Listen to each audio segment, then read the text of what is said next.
All right, for those of you that don't know me, I'm Stephen Wolven, work in the Educational Technology Department. My colleague is Carrie.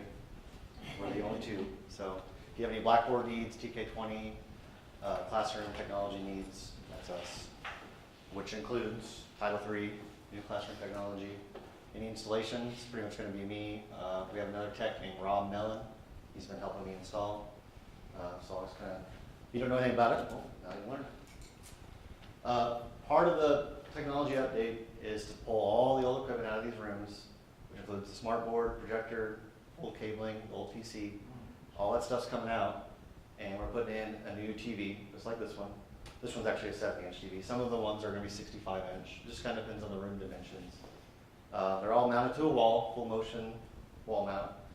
New cabling's installed, HDMI component, and then for some rooms we'll have electrical moved to where you can not have to see it.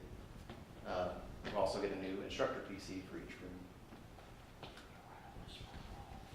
room. The TV specifications, this year we got 15. They're all Vizios, 65 or 70-inch. They're all E-Series 4K TVs. One thing you'll probably see compared to your projectors and your smart boards, the viewing angle on this is 10 times better. And students are going to have a lot easier time seeing, comprehending what you have on there. The text is going to be clear. It's just going to be a better picture, and you're going to be able to see from farther away. So, and another good thing is they're really not hard to use. They're very easy to use. So pretty much you're just going to turn it on, get your PC up and going, and it's going to be connected and ready to go. So the functionality of it, well, it's pretty simple. Most people have probably used a TV at this point, I hope. Everything's pretty much connected to HDMI 1. You have 4 HDMI inputs on these TVs. I'm running them all to the first input. It's going to be pretty much set to that unless somebody changes it. The only other need you need to change it for right now is for component, which that's run to your DVD player, your VCR, which again, you don't have to use that. The computer will play your DVD. So for those that still have VCRs out there, VHS tapes, you might want to come talk to us and we can get you going with some newer technology. But some of those rooms we still do have that hooked up. Also, TV's already been set up for the best picture. All the settings have been, they're all set, they're all good to go. So you shouldn't have to mess with them. They're also connected to the Wi-Fi network. TVs are named by room, so Farmer 154, Zeph 154. That's a way for I can actually go in and see which TVs are on or off. Turn them on, turn them on. And they do have smart functionality, so you can actually SmartCast to them if you want to, if you have the app on your phone or whatever device. Usage on that is still to be determined. We haven't really discussed that fully. I know some instructors may want that. Some instructors probably don't have any clue about what SmartCast is, but that option is there with these televisions. This is just a look at the remote. There's 2 different remotes. The 70-inch TVs have a little bigger remote, which has some hotkeys for your direct links to like Netflix and YouTube. The 65-inch remotes look like this. Pretty much the only 2 buttons you're going to need are the input and your power. You turn it on. It's going to take a few seconds to boot up, so don't freak out if it's black. You can't see anything. Make sure your computer's not on sleep mode. It'll take a few seconds. There's usually an LED indicator on the far side on the bottom. If you can't get it to come up, toggle the input. Check to make sure it's on the right source. Usually it's good to go. If it doesn't work, just give us a call. We can talk you through it. Really, there's nothing else you're really going to need to mess with besides that. If the settings get messed up, just let me know and I can get it fixed up. The schedule for installation. This year, we have 15. They're all here on the Neosho campus. We have, I think, 9 rooms done. We have all the ones in Farbert that we had, Newton Hall. We're actually getting one done today. Newton 360, and then we have some in McDonald Hall done, and Smith Hall. This TV actually was already installed in Smith Hall, and it broke. So this is actually a refurbished TV now, has new parts in it. So then we also have these rooms coming up, the Prince Hall and Newton Hall, and then we have one in the gym 1. Years 2 through 4 will be wrapping up all the installations. We have 63 total rooms. We'll do Neosho campus, year 2, and Webb City, and then year 3, Neosho again, and Cassville, and then there's actually a 5-year Title III grant, but we only do educational technology, only does 4 years of it. We'll do Nevada and year 4, 8 rooms. What to expect, some of you may have already seen some TVs put in, so you may already know what to expect. But typically installation lasts maybe 2 days. It really doesn't take too long, depending on what we run into. We've run into ductwork in the way, and cables wrapped around trusses, and I mean, you never know when you're going to pull a ceiling down, what's going to be up there. It's kind of scary. Trying to limit classroom disruption as much as possible. So we kind of base it off of what classes meet during the week, what days they're open. Typically, it's going to be Thursdays and Fridays. For those classes that meet 5 days a week, we try to get those taken care of over breaks. Like I did, I think 5 or 6 TVs over winter break. So we'll try to make that work.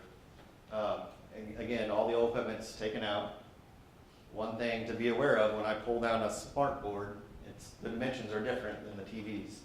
So there may or may not be 3 different coats of paint behind it. So your paint may not match up 100%. There may be holes in the wall where there were anchors or glue, a bunch of glue, we found that. So that's going to take some time to get cleaned up, and we're going to try to work with maintenance and try to get some of that scheduled to where we get the walls painted back up and make it look presentable. Electrician's been working kind of ahead of me sometimes and kind of behind. It just kind of depends. But a lot of times the power cord isn't long enough to reach, so we're having power relocated behind the television, and that way it also hides it, looks a little better. And we do the same thing with HDMI cabling and component we hide on the cabling, and it looks a lot better that way. So I won't be the only one in there. Rob will be there, and then electrician Mike, he'll probably be in every room too. TV size also just depends on dimensions. We decided to go with some 65-inch TVs just because the rooms really weren't that big. The bigger rooms will go 70. It really is just kind of based on budget. I mean, we're not going to be able to afford 85-inch TVs, unfortunately. But and in some cases, we've had instructors wanted additional items connected. Like in 220, McDonald's Hall 220, they had an Apple TV.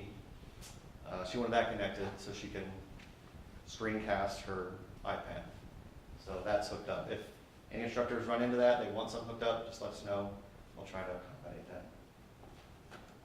So really, that's about it. If you have any questions, let me or Carrie know. Any complaints? Talk to Carrie. Thanks. Also, one thing he did mention is that new computer towers are going in. So they're removing the big towers, which were Windows 7, and they're putting in little towers, which are now Windows 10. So you're getting upgraded from Windows 7 to Windows 10, along with the rest of it.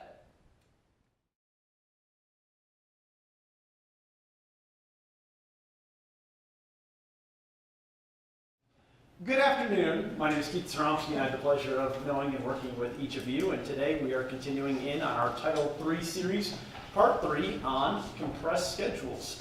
You'll notice that I'm going to be moderating this conversation, a little bit of a presentation before, but we're at round tables to be able to discuss further. So with this, compressed schedules are really not foreign to a lot of us, but I need to make clear the difference between a compressed course and a compressed schedule.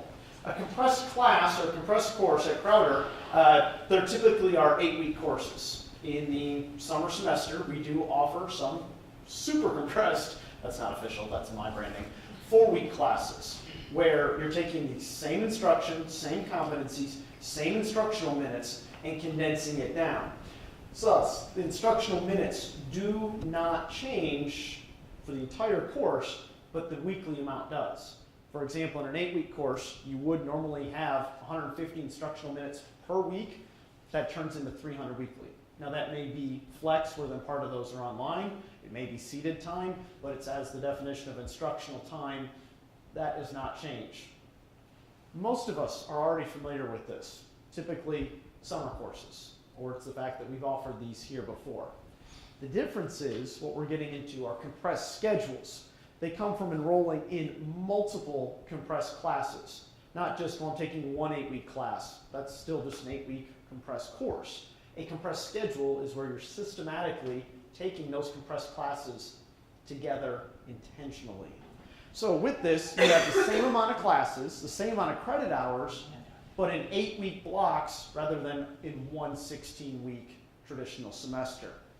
This allows the students to focus on 2 or 3 classes at a time rather than 5. Now, we're going to talk about some of the pros and cons with this in a little bit, but I wanted to give you an example. So here's an example of what a compressed course could look like for an incoming semester or incoming freshman this fall semester. You'll notice that they're going 2 days a week, Tuesday, Thursday, in the same blocks. The only difference is that they're going the full time, but then the other half of the time is flex. So this might be discussion board, this might be online assessments, it might be videos and responses, same amount of instructional minutes, but they only have 3 classes. English 101, business computers, and college orientation. When that 8 weeks ends, they finish out with 3 more. So with this, it's 16 hours, all the same, but instead of trying to focus on 4, 5, 6 classes, they have 2 to 3 at a time. Let's be honest about this. Just as with any plan of study, there's positives and there's not cons, but challenges. Some of the positives are that for a student who has a lack of success in the first 8 weeks, it can be promptly turned around with the second 8-week course. We have this happen where students are like, I'm going to drop, I'm failing Zoromski's history class. Hey, we have a second 8-week offering. We're able to keep you full-time, we're able to keep you from dropping, we're able to retain. It allows them that if they have a circumstance that's emergency level or just a really difficult 2 weeks, not to throw away the whole semester, but maybe kind of sacrifice the one class, but then regroup for the other to be able to help retain them. The accelerated pace allows for greater attention and focus to units of study. We've had those classes where you have an exam that's every 2 months, and it's like, what did we talk about 6 chapters ago? This is more prompt, it's more quick. It's the fact that you just talked about it 4 days ago, and now you're having an assessment on it. Routine patterns are more promptly created. Sometimes too, you start a class, and in the beginning of the semester, okay, you saw them Monday, Wednesday, and then Monday's a holiday, and you saw them Wednesday, and then there's a snow day. And so the first 4 weeks, you saw your class 5 times. Hypothetically speaking. 3, sorry. Too soon? Too soon? Awkward. Yeah. But kidding aside with this, you would see them still more times. You might still have those snow days and those circumstances, but you're able to get those routines down a lot quicker. You know their names a lot quicker. They know what to expect a lot quicker, rather than that stretching out a month. And allows for back-to-back study in certain subject areas. English 1, English 2, U.S. History 1, U.S. History 2, Econ 201, Econ 202, as a continuation, often with the same teacher, sometimes at the same time, sometimes literally with the next chapter of study and continuing on. We talk a lot to students about, hey, the first assessment's always the most difficult, you don't know what to expect, and then you learn from there. Well, if they've already gone through that once, 8 weeks earlier, they're really just continuing, thus they're more likely to be more successful right out the gate in that second 8-week course. But there are challenges, to be honest. A missed class is similar to missing 2 classes. Just like if you have an evening class at 6:30 to 9:30, you miss that, that's like missing Tuesday, Thursday. It's like missing the whole week. So it's nothing new, but it is something to be aware of, that it's a, hey, you got to get back, you can't miss as much. There's less time to accomplish long-term projects. English 102, large paper. Now for some students who may or may not put it off, hypothetically speaking, from a guy I know, it's the fact that it forces them to have mandated benchmarks to be able to progress through it quicker, rather than just meet the minimums and then cram it all into a couple days before it's due. So there are benefits and drawbacks to that. Student intervention is needed quickly to avoid accelerated decline, because after 2 weeks, that's like after 4 weeks in a traditional class. But in reflecting honestly as an instructor, shouldn't we all try to intervene as quickly as we can? That's the type of thing that it puts it a little more on us as instructors to kind of say, okay, we got to up the ante. I can't just let another week go by or see how they're doing, because it's twice as fast. And finally, instructor planning and grading time becomes more restricted, but you do still have less students. So if you don't have 5 sections to all grade at one time, you have less to grade.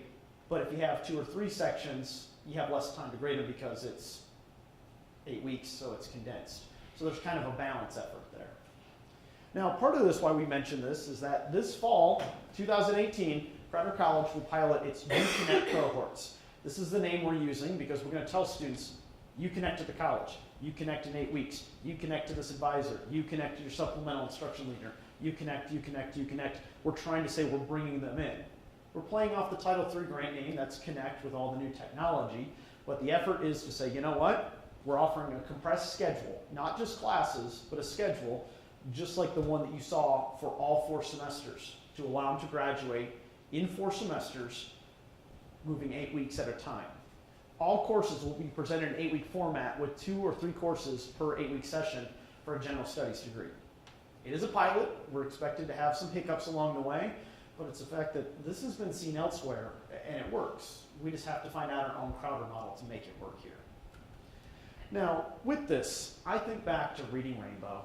I grew up as a child of the 80s, and my good friend, LeVar Burton, would always tell me, but you don't have to take my word for it.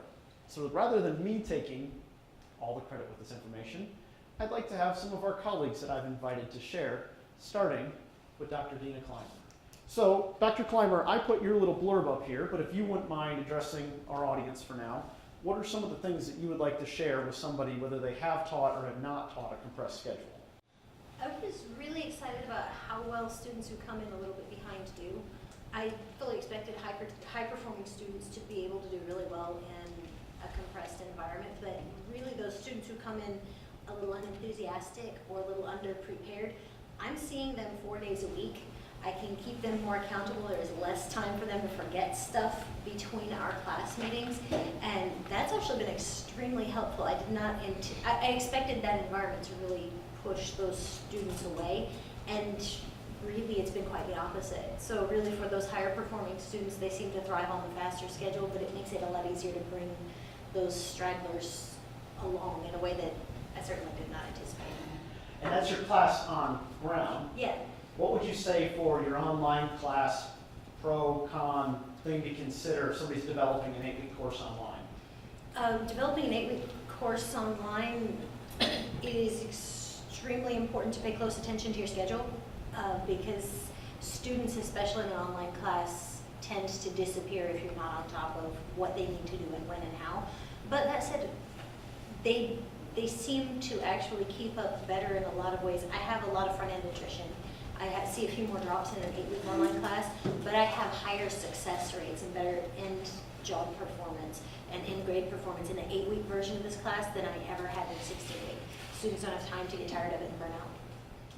And Dr. Clymer took over my classes. We're going to U.S. History 1 and U.S. History 1 and U.S. History 2, History 106, 107. And the benefit really is you don't have exactly the same students, but you'll have a large chunk. They've already gone through 8 weeks with you. They know the expectation. So then to the other students in the class, that rubs off, and then they pick up on that from those students. And it really is like walking in day one. You still do your syllabi talk, but you're not having to explain to them. They already know. And you're really just picking up, okay, we left off at Reconstruction, now let's pick up after that, and then you go from there. And especially if you keep the class format the same, okay, we're going to have one assignment this week in class, one assignment out of class, and then one assessment over the weekend, and they're doing the same thing, they're already in that routine. Now some classes loan themselves more to others of that kind of continuation, but the benefit is there of that you get that second 8-week course with those students you've already had, the grades are exceptionally higher. They've already been through it, they know what to expect, they know what to do, and it's on them. And that peer support is there because they're used to each other. And part of it might be, it's like, oh yeah, Jackson's talking again, you know, and you have those kind of dynamics in the class. But it's a fact too that there's also the support, there's also the peer support, there's also the willingness to kind of put their guard down and have more conversations with that. Dr. Clymer, anything else to add? No, I don't think so at this time. Thank you. Next, but certainly not least, Aaron Devine. That's a handsome picture right there. So Who cute. took that? That was a professional photo, and there's actually in the background of it, there's a child flying, like jumping off of the couch. You But can't I cropped you it can't out. even tell. Yeah, I'm impressed. Paint is very useful. Yes. Mhm. Yeah. Kidding aside, the floor is yours. What would you like to share with our colleagues to either add on to or piggyback on from what Dr. Clymer shared? Well, just being an online instructor, you know, Dina, as you know, it's a little bit different if you're not meeting face to face. And the one thing that I've figured out over the last several semesters is that, when I taught on ground, very rigid with my schedule. If you didn't have it in on time, hey, look, it's 16 weeks, you ought to know, we've gone over the schedule multiple times. With online, 8 weeks, it requires a weird balance of being flexible, but not being too flexible. Because I think those of you guys that are full-time instructors probably know you don't want to be the teacher that at the end of the course has assignments from week 1 yet to grade, but you also Adam don't. doesn't want you to be that teacher. Exactly, but you Definitely knows don't. firsthand what happens. You don't want to be the person either that says, okay, hey, you've got an 8-week online course, you have somebody that's gotten some sort of issue that they've come up with, and one of those life battles that comes up that students have. 16 weeks, it's sort of a blip on the radar. And 8 weeks online, it can be a make or break thing. So you have to be conscious of where they're at as people. So it's a weird sort of striking balance between being structured and also being flexible at the same time. To mention one thing with that is that I've had some colleagues that have to modify their late or makeup type circumstances because it's like, well, I give you a week. That's 1/8 of the course. It seems a little long, but at the same time, some of them will say, well, I do it, but then it's not as much of a punishment because we need to get them caught up and keep going type of thing too. I will say that on that note, I have found that most of the time it's not a single student in the online class that has a missing assignment, but there usually will be at least 1 or 2. So instead of addressing them individually, it's kind of like a sort of a blanket statement. Hey, notice this week, the papers have been, there have been a couple late papers or something like that, so we sort of extend the deadline based on that. But try not to make it as individual and more of a blanket statement. And use the academic affairs plug, that helps for grade appeals when it's it's a consistent for the class. I would always tell my class, if I'm going to make a change, I'm going to do it in your favor. Yeah. When we have circumstances, legitimate snow days or things like that, I didn't explain, I had to be gone. It's like, okay, we're going to do it, but you do it for everybody. And then once you've already had it done, it's like, I can have an extra day, but it's but you're consistent with it. And those educational best practices do not change in a traditional course or a compressed course either. Aaron, anything more to add? I think that's it. The cackling. The cackling. Carrie, what would you like to share? Well, I think that all of us think that our course material is unique, but in my class, part of what they need to do in public speaking is that they not only have to create, but they have to build in a lot of practice time. And so when I bring students into a compressed schedule, I just am pretty open about the fact that welcome to your new part-time job, because that is what you have to think of this as this is a part-time job that I have for 8 weeks, and I have to devote a lot of time and attention to it, because you can't be successful if you don't work outside of the class on it. I don't care if it's a hybrid class or traditional class, that practice is required for you to have professionalism than whenever you do your final product. The more disciplined the student before they come into the compressed class, the more successful they are. They thrive in that environment. They go, this is 8 weeks, it's hard, but we can do it. There's always a light at the end of the tunnel kind of thing. And I personally have found that a blended or a flex version of the class is actually more beneficial to students. There's more success. The attrition rate is less. They know what they're getting into. It's been explained to them before they get there. I'm very clear about it day one. If they drop like right after the first day, I totally understand that they didn't realize what they were getting into, but the drop rate after that first day is like nothing. They dig in. And that's what goes to what Dr. Clymer says. It's like the beginning attrition rate may be higher, but then the success rate is longer. Yes. And that's where these are not always the best circumstance for some students. Right. But it's the fact that for many students, it's genuinely a positive circumstance. I think some of our student athletes, if I can take more classes in the first 8 weeks before season really picks up Right. after spring break, or I have a student right now who runs a laundry business and he's trying to do all first 8 weeks so that way he can literally be done with his semester to make a living starting in mid-March. So there are benefits to that, with that, but I like how you said, welcome to your new part-time job. That might scare them a little bit, but it's putting the expectation right out front is that But in a good way, I'm gonna get you through this in half the time that it would take otherwise. You can have one less class after spring break, but you gotta give it the same attention that you would a job. Hey, you're gonna be late, you're gonna miss something. You need to communicate with me. There's no just, flight instead of fight. You can't just be gone. This is something you're gonna have to fully invest for, which is really something that we wanna tell all of our students with any class. The other thing that I want to conclude with is that because you can do so much of the task-oriented things in Blackboard or whatever component you use outside of class, then our class time that we have is much more valuable, and it becomes a lab. So it addresses more learning styles.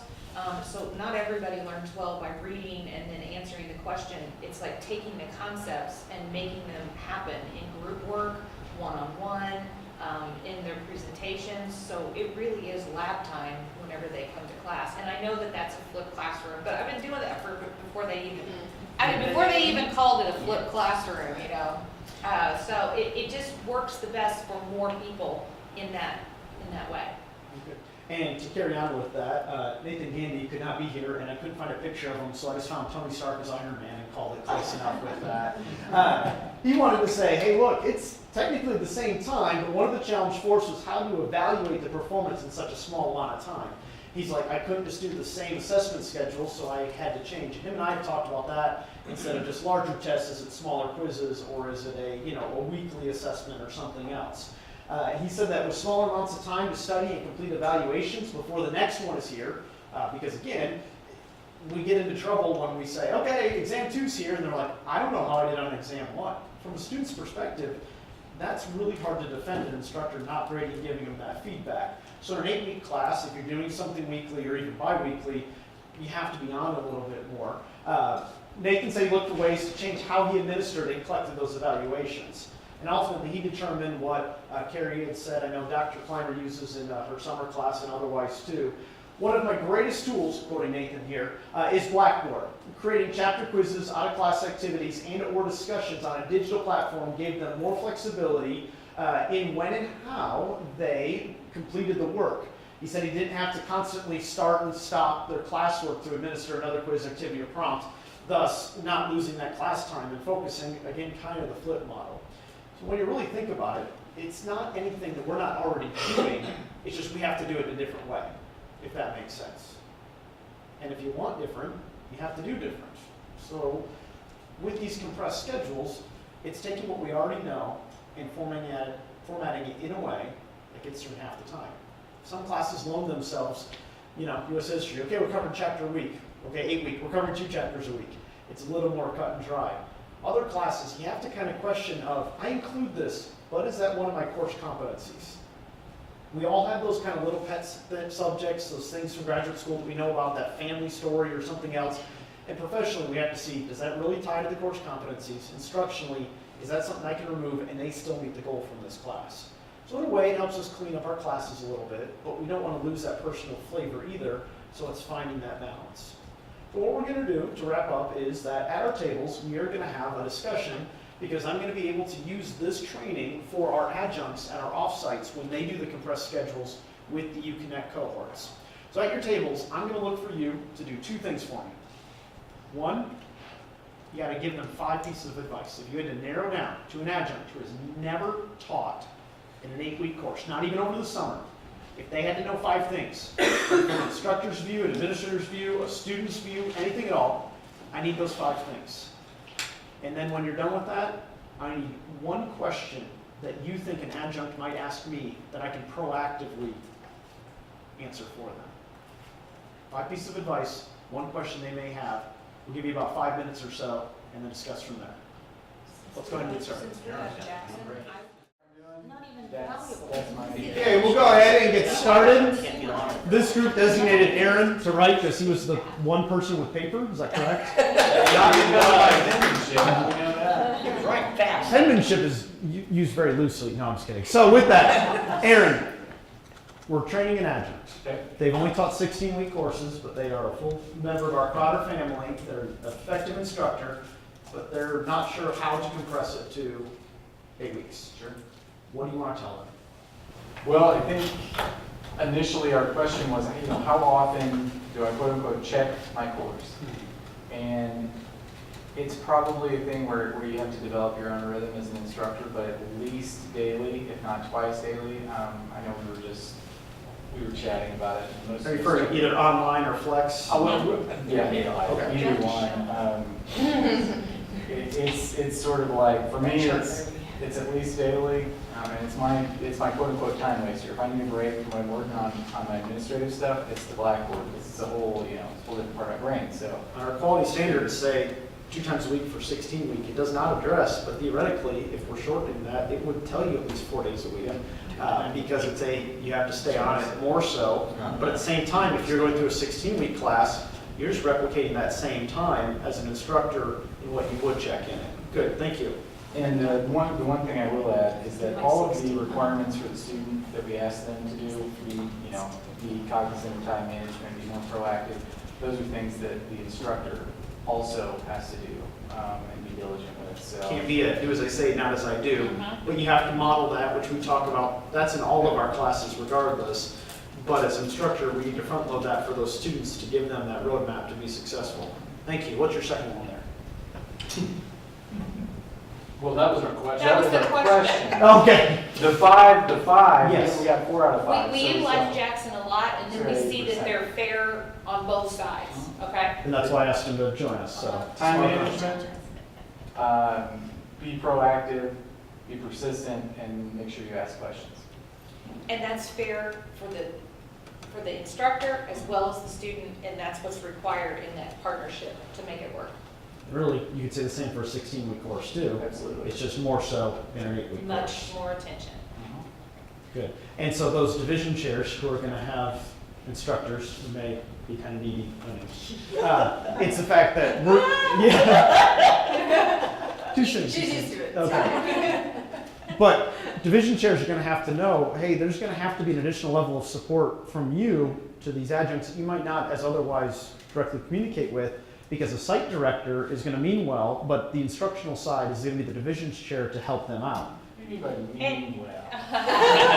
It might not be in their area. You can't, like in a lot of online or flex classes that are traditional 16 weeks, I know there's instructors who never check their email on the weekends. I actually have mine on my phone so that I can answer 24 hours a day, whenever it's appropriate, I'm away. But you can't leave on Friday and not come back till Monday, and that's okay. And in a especially press with, class. and It's especially not- with a deadline over the weekend. Yeah, you can't do it. And so part of it is, it's the, you get more flexibility in this role. However, you got to give some time in those days, and it's part of accepting it. Yeah. So, good. Thank you to your group. I appreciate the feedback. This is a much better studious group. Everybody's taking notes over here. No names. Yeah, exactly. Kidding aside, who would like to rock, paper, scissors challenge to be the reporter? On it. Okay. Everybody pointed at Stephanie? No. We made her sick. Okay. Anybody just give me one? We had our 5 pieces where you must have a clear published schedule. So starting with that, we should have that in all of our classes, Right. but it's the fact that then they can physically see, It's very detailed. okay, I have an assessment every weekend. I have one paper every week. I have a quiz every Thursday to go down from there. And in my classes, I did it what I called the lather, rinse, repeat. Shampoo instructions, very straightforward. If you're able to keep each of those 8 weeks the same, they're just replicating. Now, I know a lot of classes you can't do that in, but it's the fact that if they know and it's very clear expectations, then it takes away the, I didn't know we had this. Oh, they still try. Try as they may. We said students need clear expectations of what a compressed schedule means. So telling them up front, and we forget about that, especially freshmen that come in, they don't have any frame of reference, or their frame of reference is often, well, there's a midterm and there's a final and you have until this time to raise your grade. It's here's what you're getting yourself into. Kind of what Carrie talked about, your full-time job. It's not meant to scare, but to honestly front load that. Number 3 was evaluate early so they know whether they're being successful or not, or whether maybe this is not the right class for them. What would you say would be early? We said the first 2 or 3 days. Because then they have something, even if it's something very simple or first chapel or anything else. It gives them a chance before the first drop date. It helps you to intervene early, or it helps set the, now you know what to expect, you're gonna do better the next time. It may be 25 points out of 1,000, but it quickly gives you the red flags for some of them that you can tell who's prepared for this and who's gonna need some intervention. Number 4 was strong communication between the instructor and student, kind of like you were saying, with their compressed schedule, their lives and the things that happen outside of the classroom become more important, so that that relationship between instructor and student and that open communication has to happen. And we can't say they won't legitimately have to miss for things. There are appointments, there are family circumstances, we miss at times, but it's the fact that 8-week classes make it very difficult to just not show up, not email, not communicate. But really, if we could have all students communicate when they're going to be gone, we're only preparing them for the workforce. Was that 5? I lost track. This is number 5, grade fast, Yeah. which is what I was thinking to myself. Yeah, which can be 7 intimidating. papers in 8 weeks. Yeah, when you have that many, but then at the same Yeah. time, if you're, Yeah. as an instructor, fully doing a compressed schedule, you know, it's okay, I have 50 students doing this right now rather than 125, but it's picking up the pace with that. It's that time. But if you build in that time and you go from there, but students like that quick feedback. I remember back to my college days where 2 months would go by and, you know, old Professor Zoromski's like, I'll get around to those, and I had no idea how I was doing.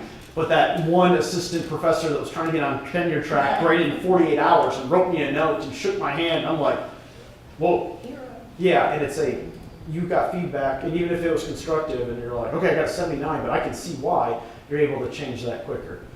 Do you kind of notice the trend that these best practices carry over, but they're just much more magnified in an 8-week course? In a way, it helps us all to be better instructors and helps students to be better students. What was your question that you think somebody may ask? Well, we had 2. Oh, okay. Number 1, why are we doing this? That is compressed schedules. Good question. Right. Let's say you're me, and not because Title III says so. Why are we doing this? Well, obviously, and if you want to look at the big picture, we have performance funding coming up, and we need to increase retention rates, and we need to increase graduation The rates. college is trying to do something different to support these things. And maybe you tell that to the adjunct, not to the student. And we're doing this because it's working in other places, and there's higher satisfaction and retention and success rates among those students. There are community colleges that only offer 8-week Yeah. classes, and that's their entire model. Now, I'm not saying we're going there, so don't burn me at the stake or anything yet, but it's a fact too. It works elsewhere. We're trying something different. We do run into well, this is the way we've always done it. If that was the case, we wouldn't be teaching online right now. If that was the case, we wouldn't have Flex. If that was the case, we wouldn't fill in the blank. So part of that is, okay, and you know, for the UConnect cohort, we're asking for volunteers. Some of them more grudgingly than others, no names. But it's the fact that we're not going to put somebody in a situation that doesn't want to be doing this. But 2, how many of us have had a real professional experience from trying something new? That's kind of my angle with that as well.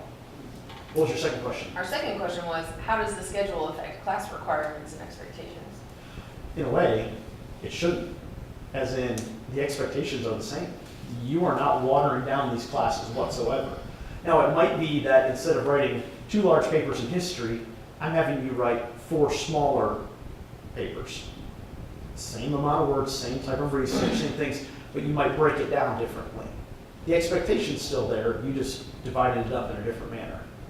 Okay, instead of having 3 large exams, I'm going to have 8 weekly assessments. I don't want to call them quizzes, but they're not exams, so I'll call them assessment. You're still assessing, you're still testing, you're just doing it in a different way.